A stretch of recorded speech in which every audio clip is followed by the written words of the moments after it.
Hey guys, Sprockles here. We're bringing you today a Nocturne jungle guide. This is my first time doing this sort of thing, but we're gonna show you his abilities. We're gonna show you his runes and masteries, what you should run with him, how you should play as him, some gameplay, some tips, some tricks, and hopefully you'll like what you see. Alright, jungle Nocturne. What I like to take is flat AD quints, AD marks, flat armor seals, and cooldown reduction glyphs. Um, I'd say runes are highly variable with him depending on your preference. I mean, you could build some move speed, you could build attack speed, magic resist, glyphs, whatever you want is fine, I'd say. What you can see here is I took the classic jungle route. I took 5 pots and a hunter's machete. I think to my right after I adjust my video settings though, my frames per rate were kind of not where I wanted them to be because I was running fraps while I was playing. So yeah, I quickly changed that up to screen freezes here for a little while. Alright, so we're just gonna start my blue buff. My enemy jungler, I believe, was... who was he? There's a Kha'Zix. Yeah, I was going up against a Kha'Zix in the jungle. He's already in the jungle. I'd say he's better in lane, but that's just my personal preference. So I'm just gonna show you the early jungle route for him. So I'd say start blue so you could have the cooldown reduction and you can have free mana to spam your abilities. So we're just waiting for that blue buff to spawn. And all the creeps now spawn at 1 minute 55 seconds. So you're going to wait until then. And we're running off the 3.11 patch right now. This recently got patched this morning. They added a fancy new undo button in the shop, which I find very helpful. Alright, so I start with my Q, Dustbringer. What that's going to do, it's going to give you increased movement speed and a flat amount of attack damage while you're on that trail. And if you strike an enemy with it, the trail will be left down by them, and that'll give you really good sticking potential on a gank, or if you're trying to chase down someone late game. So after I take blue buff, I'm going to want to just kind of quick go through, take my red buff. This is a kind of a gank-oriented jungle path, I'd say. So yeah, I Dustbringer. I do take my E because your E is going to give you extra damage. And what your E does is it's going to apply magic damage over time to your target. It's going to tether you to them. And if they stay tethered to you for a certain amount of time, they're going to get feared also for a certain amount of time. So that's your CC when you're ganking. I see here that my lanes are doing pretty well. Bot just take first blood. So my first, what I want to do is I want to gank top lane because I see he's getting kind of pushed. That's what you want to look for. You want to look for any lanes that are getting pushed if they're paying in for help. If you see lanes that are doing well, like bot lane, I'd say mid lane's doing pretty well, then you're going to want to leave them alone. But anyways, I want to walk up here. I want to check how this Kha'Zix is doing, but I don't know. I got jumped kind of. It kind of scared me. So I think I can take him. Look at this. But my mistake was I kind of hesitated. When I went in the bush, I came back out. I think if I had autoed it one more time, I would have survived that encounter. But sadly, I did not. So this is how my early jungling game went. So right now it's mid game. It's about 10 minutes in. I kind of want to point out why you don't give up just because you gave up first blood or you took an early loss. This is why you keep trying. My Katarina just picked up a kill on the Kha'Zix. We go in on this Syndra here. It really sucked that she died. I mean, it's just one of those things. It could go either way. I still pick up the kill though. Look at that. I just got a kill. Even though I got that death early game, that doesn't mean anything. That's why you never give up. You always keep trying, and you always keep your head in there. You keep your head up, and you should do fine. So right after I took Syndra out, I look to go bot, see if I can make any plays happen down there. I know I just used my ult, but I'm not, and I can make things happen. And as a jungler, you always want to take wards, even in normal games, even in low elo and all that. Just you're roaming all the way around the map, so you're gonna want to take wards with you. Anyways, I tried to Dustbringer this Galio, but he dodges it. But anyways, Draven ran that way for whatever reason. I'm not quite sure why. So we're pursuing. We're going for him. I see Kha'Zix coming down. He's not a threat. I don't know why he came in. He's just gonna die. So we all go on him. I always give my kills. All right, so I'm gonna build a tanky knock. So this means I'm gonna give the kills on ganks. I'm gonna try to give it to the carries no matter what. If I think they can't get the kill, I'm gonna secure that kill though. So I'm gonna just run up here, see what I can't do. This Draven Dustbringer barely misses. I try to land my tether, but his slow got me. I could have spell shielded that. That was a flaw on my part. But I still stick around. I mean maybe there's something else I could do, but we decide to take drag, and that's what you want to do.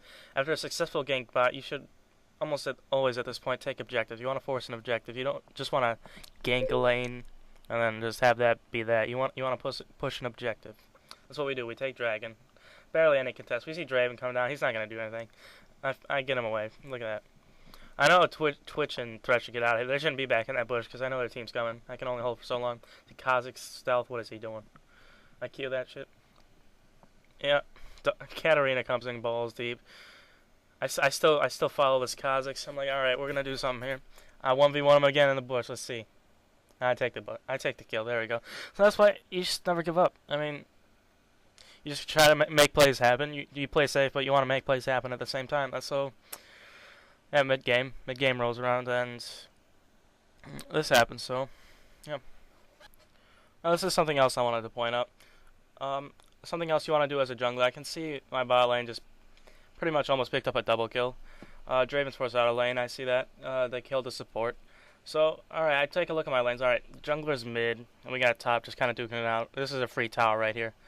I mean, you just kind of, you look at your map, see what you got. Alright, mid's Mia, but we still got his tower no matter who comes down here. We got Thresh, we got Twitch, he's pretty fed. So we just take this free tower. That's something you want to do. You want to look for objectives as a jungler. You just don't want to always look for counter jungler. You don't always want to look for ganks. Maybe there's an objective you can help out with. And make sure you're warding. And I'll keep you updated on my build right now. So it's about almost 14 minutes in right now. I already have my Spirit of the Ancient Golem, and I have my cloth armor and boots.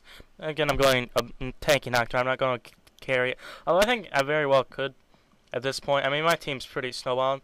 There's a clutch Thresh hook right there. That leads to me just jumping in with my ult. I mean, you got to look for plays. I mean, right there I saw Thresh hook. Then I thought knockout. I mean, it's easy like that. So we got our Twitch another kill right there. So it's easy that. Alright, it's about 16 minutes into the game, so right now I just want to talk about counter jungling real quick. Secret to counter jungling is vision. So right now what I am doing right now is warding the bush. Alright, look, Kha'Zix is sitting right there window shopping. See how lucky that is? Just simple things. You're doing what you're supposed to do. I'm doing what I'm supposed to do. I'm warding his red buff if I want to counter jungle. I see Wukong, but I get my ass out of there. No problem. But anyways, if I want to counter jungle, I have to ward. I need that vision.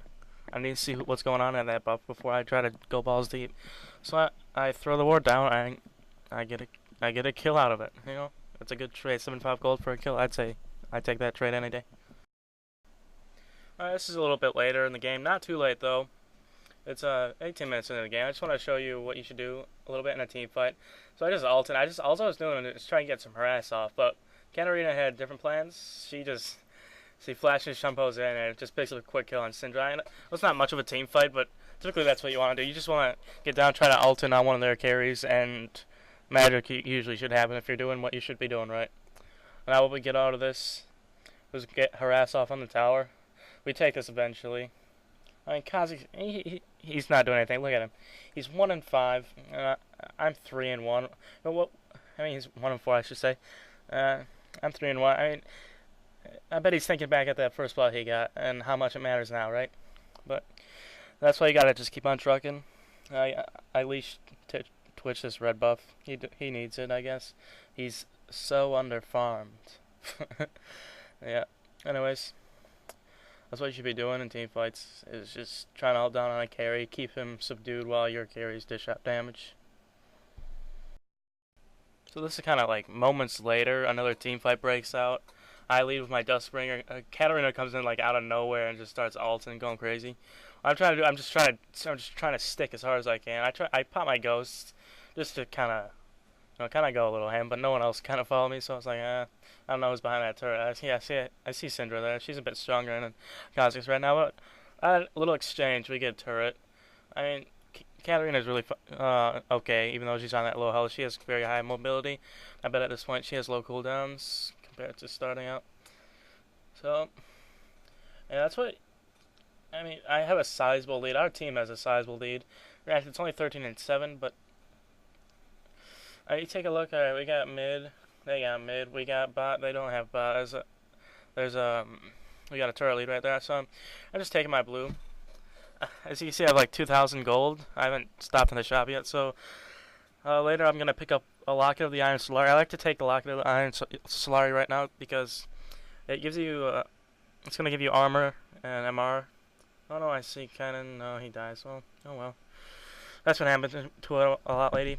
But I like it mostly because of cooldowns. Cooldowns on junglers like Nocturne are kind of key, so you can get your abilities off. You can spam them. I don't know why Twitch decided he wanted to run that way, but Katarina goes in. I go in too. I mean, right when my ult came off cooldown, I pop it, and this is what happens. There's a kill. I know he decoyed or whatever.